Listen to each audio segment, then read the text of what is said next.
You have probably noticed in my videos, I've been using the phrase ARTitude. You might be asking yourself, what is ARTitude? Well, I'm Michelle Levan, the artist, coming to you from the ArtprintExpress.com studio. And I'm going to explain ARTitude and why I use the word. Simply defined, ARTitude is artwork involving complex ideas with beliefs, feelings, and values to stimulate the viewer. The communication in art is not always happy, happy, joy, joy. Some work is dark and disturbing.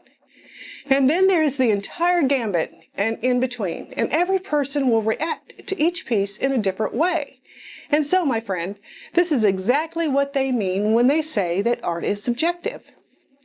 There are so many artists who create great artwork, and sometimes it is hard to define just what exactly makes a certain piece worth paying attention to.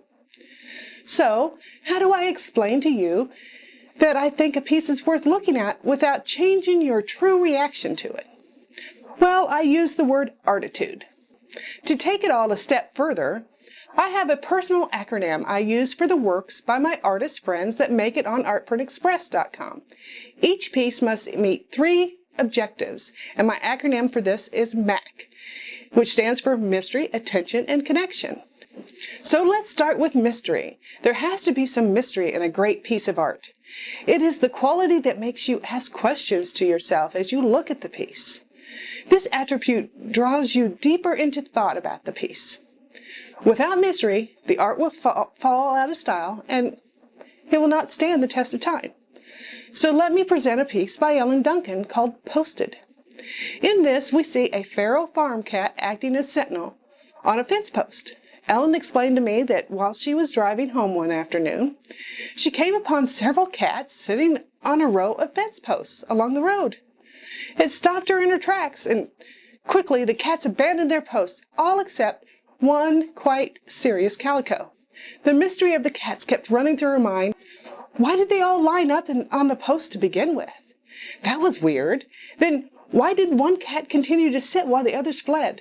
The scene had such an impact on her that she simply had to share the mystery through her art. So consider, what is the message that this cat has brought to you? Then we have attention.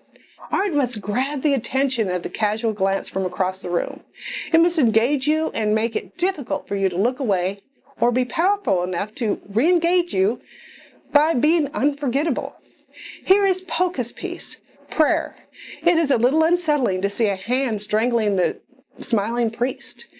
When I discussed this with her, she simply said, well, it's about being able to forgive and pray for those who are strangling the life out of you. Oh, wow, doesn't that piece simply grab your attention? Literally? Don't we all look to ourselves and hope for enlightenment like the monk in this piece?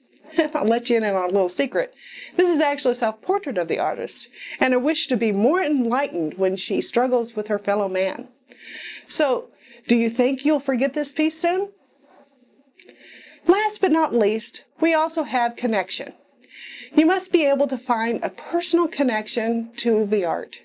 This personal connection is the most powerful piece of this triad because it makes people want to possess the piece and purchase it. And that gives the artists the ability to fund their work and make more art. Which leads us to our last piece. Here is Michael Dewayne's Wraparound. If you look at Michael's work, you will notice that he is fascinated with Kansas weather, and many of his works capture the quilted comfort of the scenic Flint Hills with sharp contrasts of an oncoming thunderstorm. He is a master of creating that unearthly sensation which can be experienced when faced with an awe-inspiring weather event. This reminds us that the worries of an oncoming storm can be tempered with the comfort of the stable earth below us. It is a connection as universal as the Wizard of Oz story. All of the artists on ArtprintExpress.com meet these 3 main objectives of mystery, attention, and connection. And you may have noticed that in all 3 of these pieces I have presented today have those other 2 qualities as well. So some artwork achieves all these objectives quietly and simply.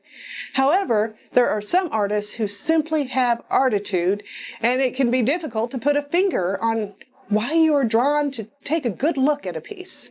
These three artists, Ellen Duncan, Polka, and Michael Dewayne, have brought ARTitude to the test today. Now I must ask, what do you see in these artists' work that resonate with you? Did you find another story, one that brought you to the piece that is far more personal than the simple stories I have told you today?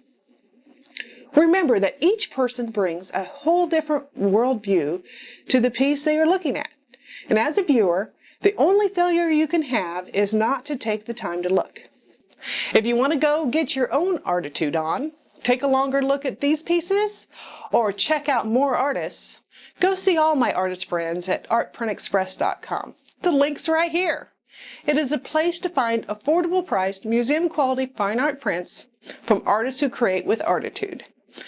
I'm sure you will find something fantastic that will feed your soul. And until next time, may your life be filled with ARTitude.